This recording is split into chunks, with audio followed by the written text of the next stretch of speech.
welcome to Math Integration. So happy to have you back here. So very happy that you have clicked on this video to learn more about narcissism.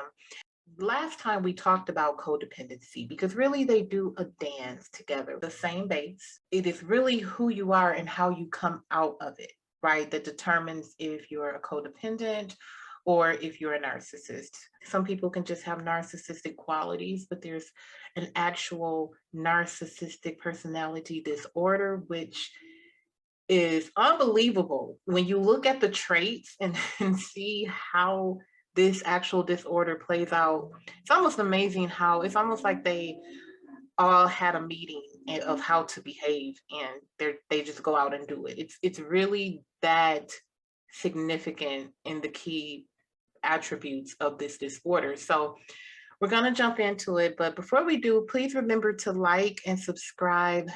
We are just getting started with our YouTube channel and our organization. I'm very happy to bring this information to you. Mass integration is really about the melanated community. Because of the challenges that we've gone through, it affects us in a different manner. Narcissism is bad on its own, but when we talk about it, you'll see how being a melanated individual in the world, and my perspective is really one from being in the United States, but it's a global pandemic. You'll see how it really just adds a whole nother layer to it. And it's important to be aware of this, because if you're seeking healing or you're dealing with an individual, you have to know how deeply it runs, right? You have to understand the entire construct behind it. So I hope this information will be enlightening. This is going to be taken from this awesome article I found. Starting from the beginning, narcissism is really something that starts from childhood, just like codependency. In fact, narcissists are codependent, just in a different way, right? They're codependent and seeking control, just like a codependent, right? But a narcissist approaches it in a different manner. It begins in childhood, and usually it's in an unhealthy home environment coupled with unsupportive community. And then these incidences that are experiences are suppressed, right? They're suppressed through childhood. And it's when this individual begins to get older that these narcissistic traits come out. So narcissists are not born. Just like codependents, narcissists are not born, but they're bred. It can come from abusive adults in their lives as children. Across the board, they found that they've experienced one of the three parenting styles in their adolescence. Okay, so adolescence, which we know by the time a child is 12, they're programmed, right? They have taken all of the information that a parent has given them, and they're pretty much going to run that script in life. But notice these three parenting styles that are breeding ground for narcissists.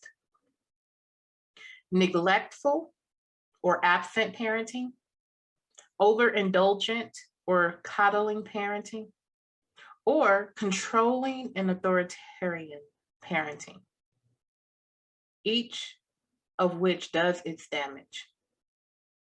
So we have to think about this, especially from a melanated point of view. And if you're watching this and you're melanated, you will understand the culture behind it, right? Because a lot of times we do things out of history, tradition. My parent did it, I'm going to do it to my children. And, since mom and dad did it, it has to be right. That's how they did it. That's how I'm going to do it. But really, I want you to just take off that mentality just for this video. You can put it right back on afterwards. I hope you don't. I hope you consider some of the things I'm saying. But just for a moment, I want you to hear what I'm saying, because we're talking about children. And at one point you were a child, innocent, not even really running toward bad. You were really an innocent child that wanted love. Children are selfish. They cry. We cry when we're infants, right? When we're sleepy, hungry, tired, all of these things. And then it's this huge thing that kids need in order to feel loved as they develop and grow. One word, and it's called empathy. Empathy. And I'm going to tell you right now that when it comes to narcissism, empathy is out the door. So let's think about this once when they're children. Why can't they express empathy in their adulthood, right? So children need empathy because it helps them know how to give it, number one. They learn how to give it to others. They develop self-esteem, and they become confident and secure in themselves. Because when you display empathy, people respond with empathy. It's a healthy interaction. Now let's think about the 3 parenting styles, right? If you're a neglectful parent, you're not modeling empathy. Or absent, it teaches your child not to model empathy, as operating without compassion allows the parent to remain absent. So if you are a neglectful or absent parent, if you were someone that had empathy, at some point you would no longer be neglectful or absent, because you would develop that empathy and compassion and realize your child needs you. And so you would be in their lives. And so think about this from a melanated point of view, right? We talk about absent or neglectful parents. Let's just start with absent parents.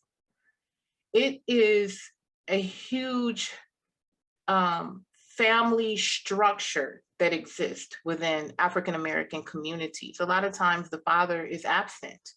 And I'm not here to say that's because of something within the Black community necessarily, but just systematically speaking, this world has been set up to decompose or deconstruct the Black family. So, you know, in the 60s, it was all about families. Black men were raising their families regardless, right? Fighting, protesting, and raising families. You have Black Wall Street, all of these things is once what the Black family was, but now, you know, because of how the system is, the family a lot of times consists of a single mom and her kids.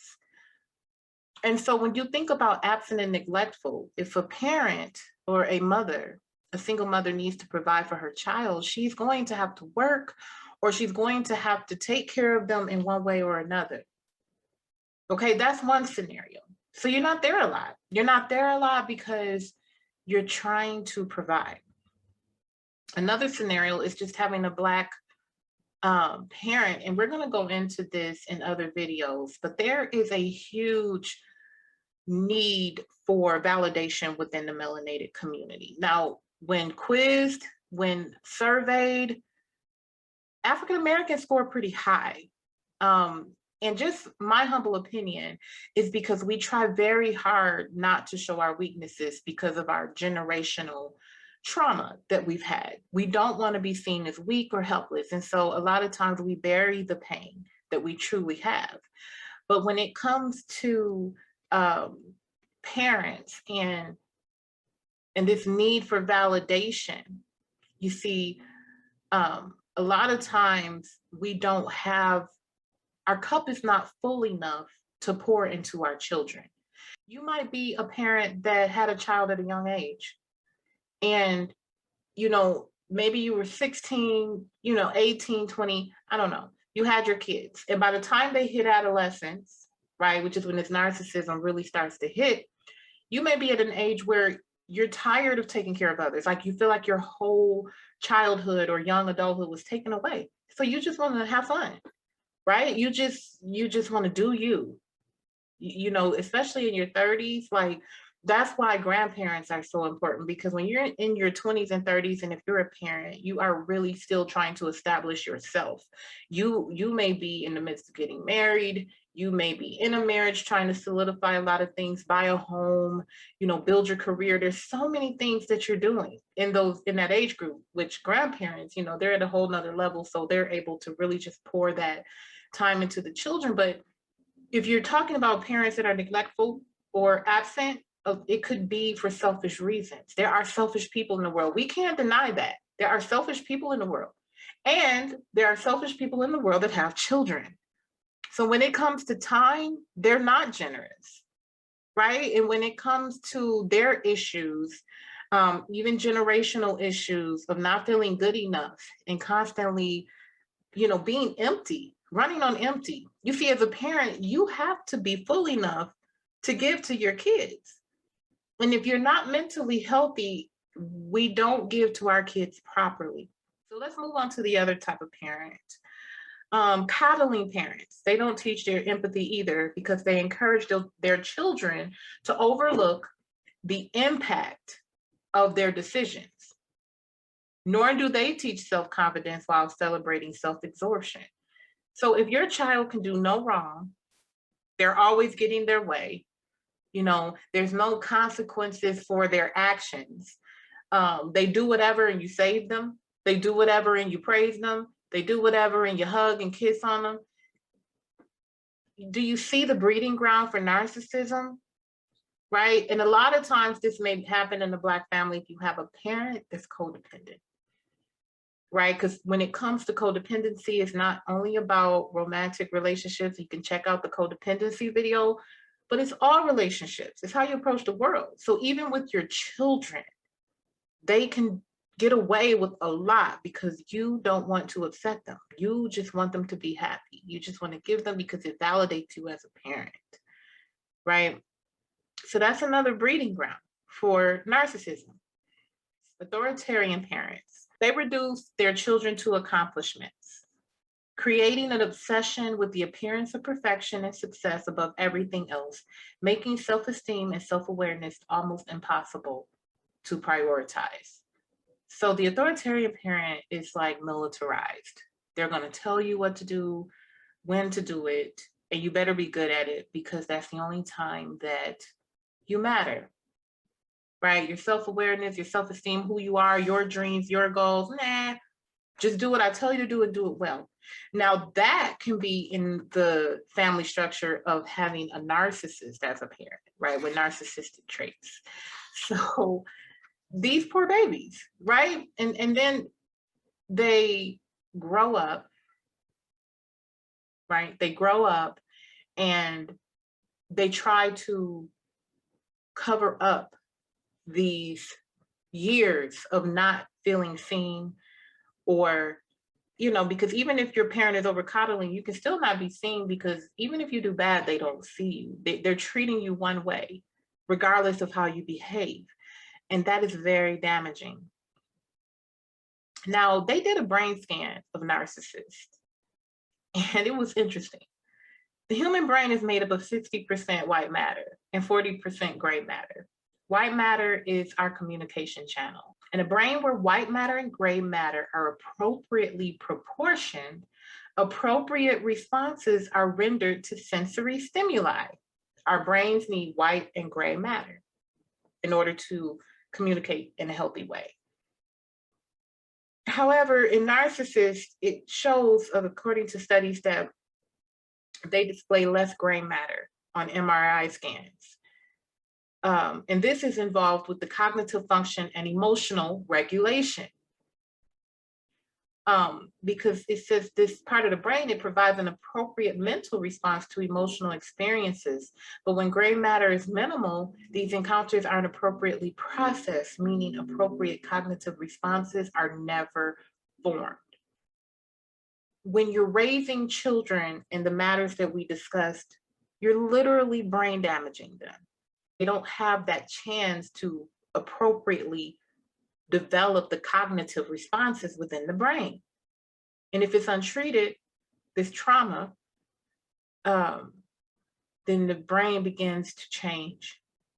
They see this a lot in combat veterans, in the hippocampus area, amygdala area. This really has to do with how a narcissistic person can see a person in pain, right? More specifically, the pain that they've caused, and never once feel the need to accept accountability or even urge to apologize. They are hypersensitive in their own feelings and fears, and ultimately unaffected. Not only does the Black community have the highest prevalence of PTSD at 8.7%, but we're also the least likely to seek treatment for our trauma. So when we talk about narcissism, what are we talking about? We're talking about individuals, as we discussed, who cannot show empathy. We're also talking about individuals who inflict pain, on others and they do not feel any regret. They're manipulative to get what they want out of you. So it's never really about you, right? We think of narcissism being, someone in love with themselves, but it really stems from someone who doesn't like themselves too much, and they're not even able to connect to themselves because of what we've just recognized, their childhood. How do you connect to yourself as a person when your parents did not mirror that back to you, or your environment did not mirror that back to you? So it's a result of low self-esteem. It's a result of no self-awareness or very little self-awareness, and then trying to cope, learning how to cope with it through those years, right? It's a coping mechanism developed in order to survive. So by the time they're adolescents and get older, now they go into relationships and they're approaching it as if it's the same relationships that they have been in their childhood, where people neglect you, people don't care about you, people don't see you, right? People could care less about what you're feeling.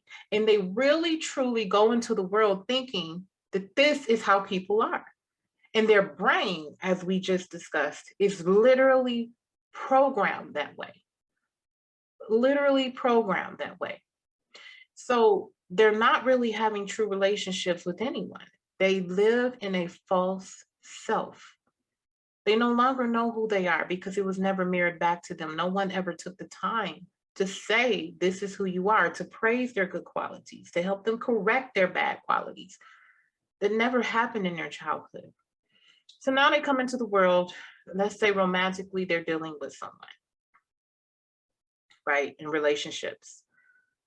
When you're trying to build a relationship without empathy, without caring about the other person, right, it's not going to be a successful relationship. But a narcissist knows this. So what they do is they become a different person. They become who they think people want in a relationship. That's who they become, in the beginning at least. And this is something called love bombing.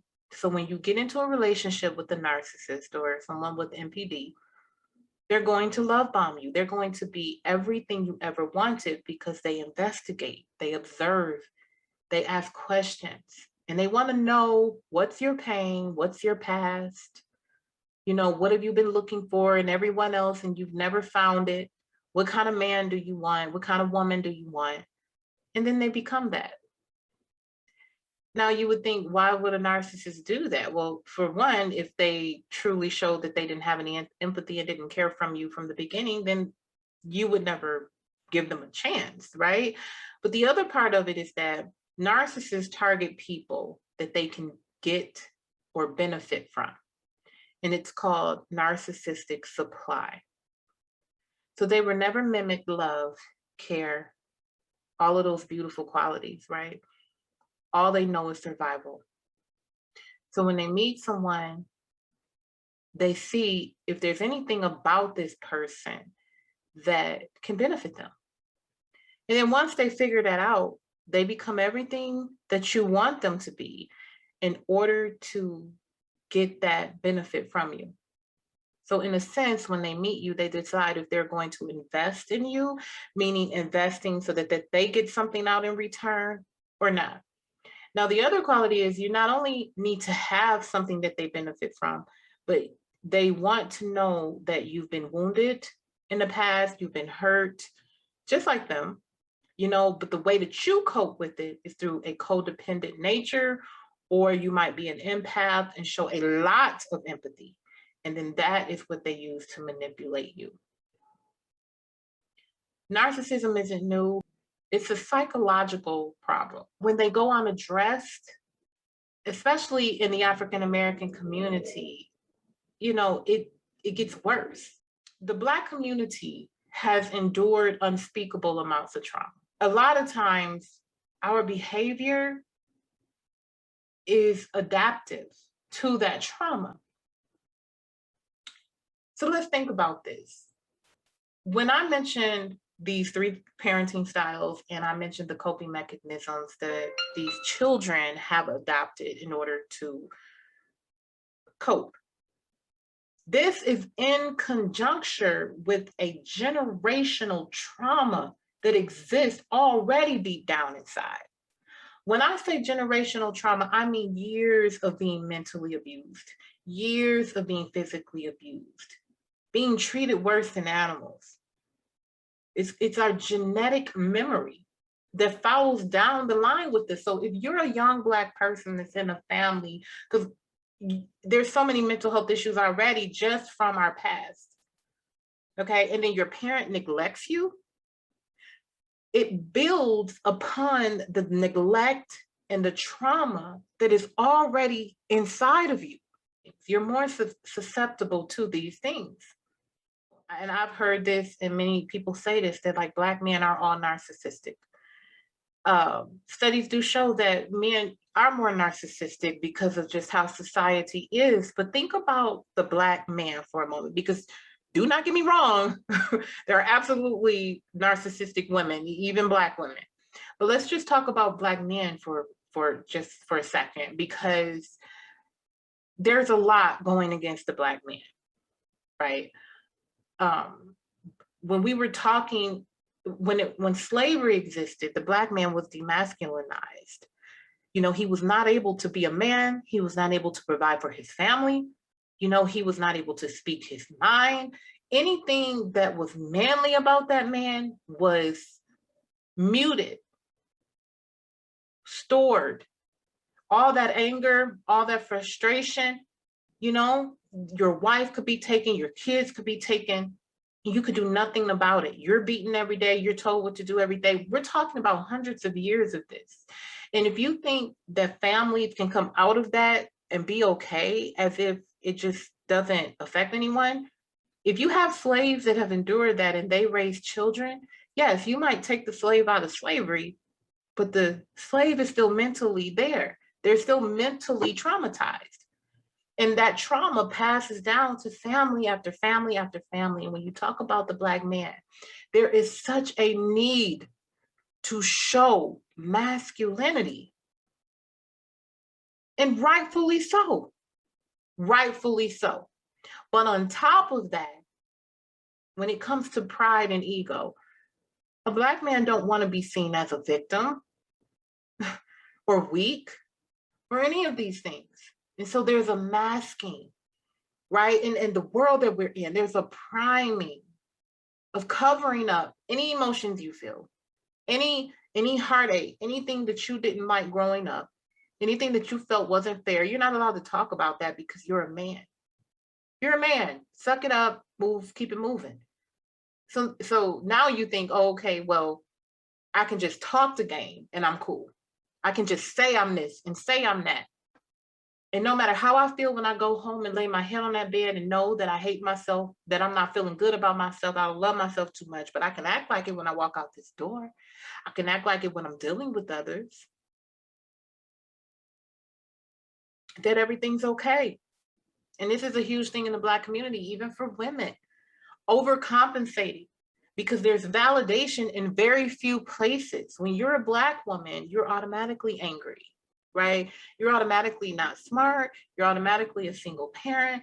You're sexualized. There's so many things that are told and put on you that subconsciously, as a Black man and a Black woman, you already know what people are thinking of you.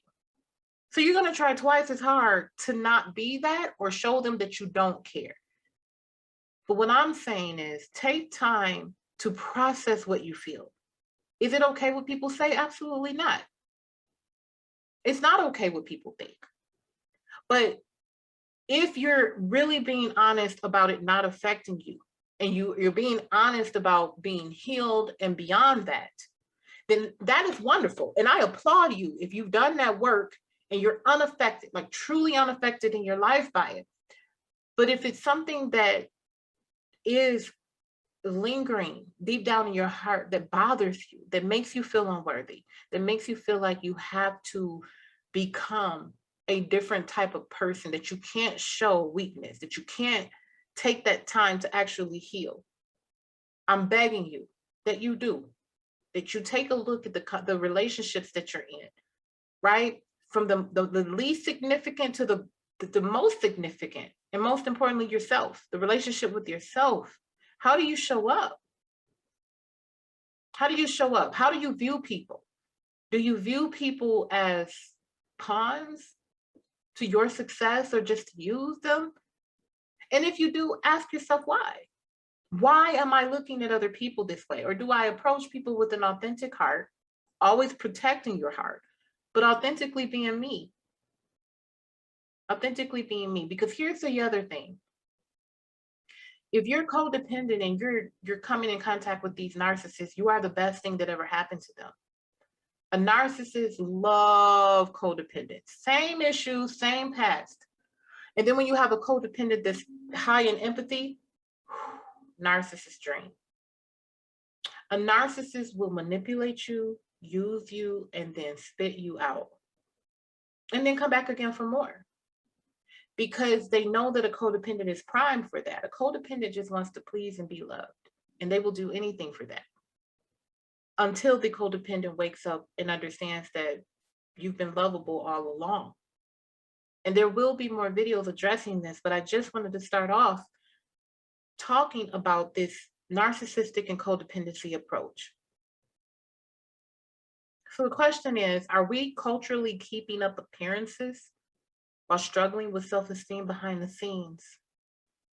The way Black women berate one another about our hair, bodies, appearance, just Black women being their own worst enemies, or the narcissists needing to prop up their sagging egos by demeaning and belittling those viewed as more vulnerable. Are Black mothers just generally mean, or do they struggle to empathize with their children?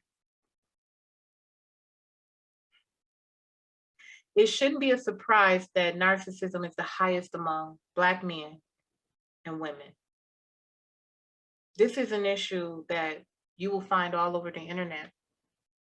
You will see all of the studies. There's so many videos telling people how to cope and how to deal with it. And it's the highest within the Black community. Why? Because we've been traumatized the most. We've been traumatized for years. Is a Black mother short-tempered with her kids because she's just hateful? Or has she never been shown empathy and struggled to find out how to even learn how to show empathy? Do you know how many Black women, and even men, but how many Black women have never been in a real relationship, like where somebody actually loved her? And then what's sad about that is it's not like we come together as a culture and heal that.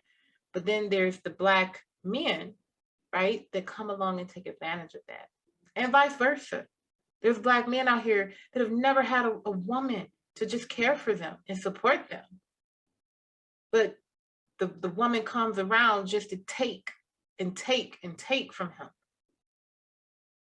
And he will never experience what real love is, and therefore struggle to even look at a Black woman with respect and trust. This video is not to point fingers to anyone at all. What it's about is trying to understand the pain, right? Trying to understand the root of the pain, and to see the need of having more conversations about what is actually going on, to have more understanding, and most of all, more empathy toward each other. I'm going to do another video about how empathy is even viewed from the average person, depending on the race and gender of a person. And I'm going to tell you right now, Black men and women are amongst the lowest that people show empathy toward when they're hurting.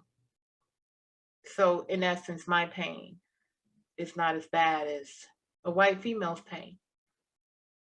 We need to come together as a culture, and we need to help each other. We need to heal each other. We need to have those tough conversations and learn how not to take offense, but how to heal through the pain together. And that is what mass integration is about, coming together and healing the pain and having these real conversations, because everything that you see, for the most part, that's going on for everyone in the world is amplified when it comes to the Black community. You can almost bet that.